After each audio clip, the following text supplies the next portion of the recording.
Bismillahirrahmanirrahim. Assalamualaikum warahmatullahi wabarakatuh. Alhamdulillahirrabbilalamin. Assalatu wassalamu ala asyrafil anbiya wal mursalin. Sayyidina wa maulana Muhammadin wa ala alihi wa sahbihi ajma'in. Rabbi syrah li sadri wa yassir li amri. Wahlul uqdatan min lisani yafqahu qawli amma ba'du. Baik, untuk pertemuan kita yang selanjutnya, kita akan membahas tentang kaidah fikih keuangan yang berbunyi al-ghurmu bil ghunmi, yaitu risiko itu menyertai keuntungan. Kaidah fikih ini sebenarnya berkaitan erat dengan kaidah yang sebelumnya pernah kita pelajari, al-kharraju bid-dhaman. Nah,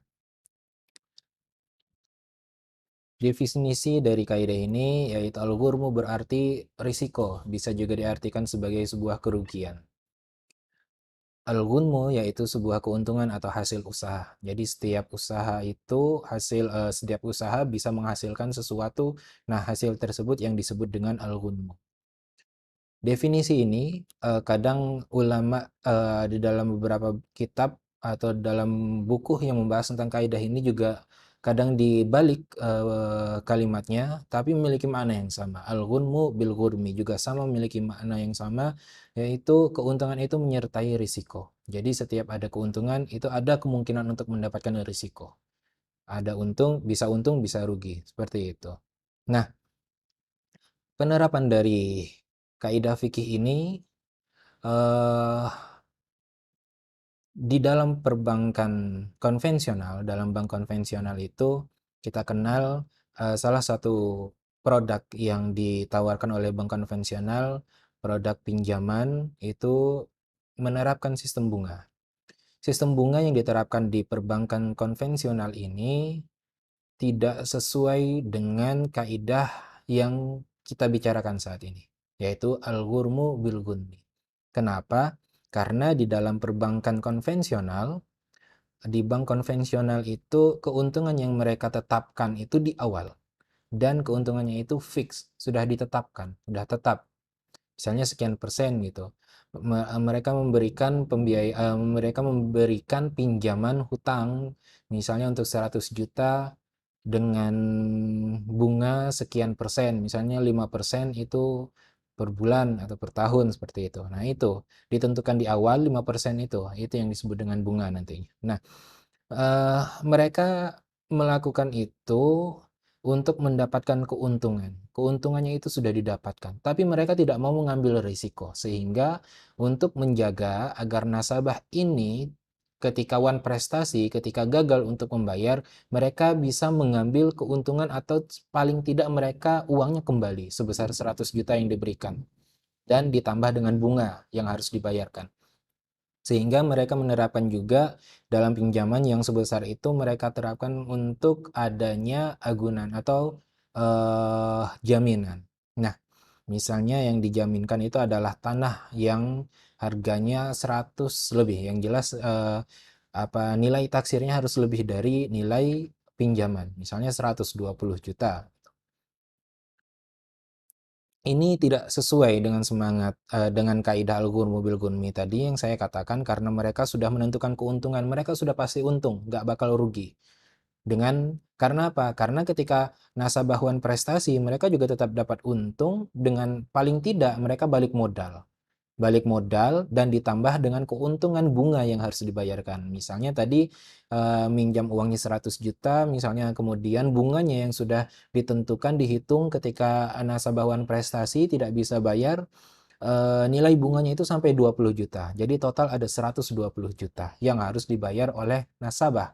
Nasabah nggak sanggup membayar sehingga jaminannya berupa tanah yang nilai taksirnya tadi ditentukan ternyata adalah 120 juta, itu diambil oleh bank. Disita, kemudian dijual, dilelang, kemudian itu diberikan kepada uangnya diambil oleh bank. Nah, 120 juta yang diambil oleh bank tersebut itulah yang digunakan oleh bank untuk mengambil kembali modalnya dan mengambil keuntungan dari bunga bank tadi. Sehingga bank tidak rugi, bahkan dia mendapatkan keuntungan di sini. Ini tidak sesuai dengan kaidah al-ghurmu bil ghunmi, karena dalam kaidah ini setiap ada usaha itu bisa menghasilkan sesuatu yang disebut dengan keuntungan atau bisa kehilangan sesuatu atau yang disebut dengan kerugian. Logikanya seperti itu. Nah, dalam perbankan konvensional tidak seperti kaidah ini. Nah, ini yang disebut ini dilarang di dalam perbankan konvensional ini karena ada unsur kezaliman. Siapa yang dizolimi? Tentu nasabahnya. Usaha misalnya, nasabah yang minjam uang 100 juta tadi untuk usaha konveksi, misalnya dia punya konveksi besar, tapi usaha konveksinya belum tentu untung. Belum tentu untung, ada kemungkinan dia kerugian karena tidak ada jaminan dalam setiap usaha untuk mendapatkan keuntungan, tidak ada. Nggak ada usaha yang jamin untung, lagi untuk usaha konveksi. Ternyata qadarullah dalam pertengahan usahanya dia malah rugi. Nah ini dia akan dirugikan dengan pinjaman yang diterapkan di dalam perbankan konvensional tadi. Berbeda jika melakukan pembiayaan di perbankan syariah. Tentu di sana ketika terjadi wan prestasi, maka prinsipnya di dalam perbankan syariah itu adalah sistem tolong-menolong. Jadi bank berusaha untuk menolong nasabah dalam usahanya. Seperti itu. Ini akan lebih banyak dibahas di dalam lembaga keuangan syariah di mata kuliah lainnya. Ya, seperti itu. Contoh dari penerapan kaidah ini, contoh sederhana lainnya, yaitu misalnya yang pertama itu bisnis perorangan. Jadi setiap yang namanya usaha bisnis itu ada kemungkinan untung dan juga ada kemungkinan rugi. Nggak ada yang sudah pasti untung, nggak ada. Ada kemungkinan kerugian. Karena itu adalah sesuatu yang tidak pasti. Kemudian investasi dengan semua bentuknya. Investasi misalnya kita semakin banyak investasi yang kita berikan, yang kita tanam misalnya, maka semakin besar pula angka yang akan kita terima ketika kita untung. Dan juga semakin besar pula kemungkinan untuk kita ruginya nanti. Angka yang bukan kemungkinan kerugian, angka yang kita rugi nantinya. Profit loss-nya itu banyak juga ruginya. Nah, begitu juga dalam dalam akad mudharabah seperti bisnis perorangan tadi, bisnis perorangan ini bisa menggunakan akad apapun itu, mau mudharabah atau mau musyarakah, pasti di sana ada kemungkinan untung dan kemungkinan ruginya. Seperti itu. Oke. Saya rasa cukup singkat pembahasan ini karena ini sebenarnya adalah lanjutan dari kaidah al-kharraju bidoman. Syukran. Assalamualaikum warahmatullahi wabarakatuh.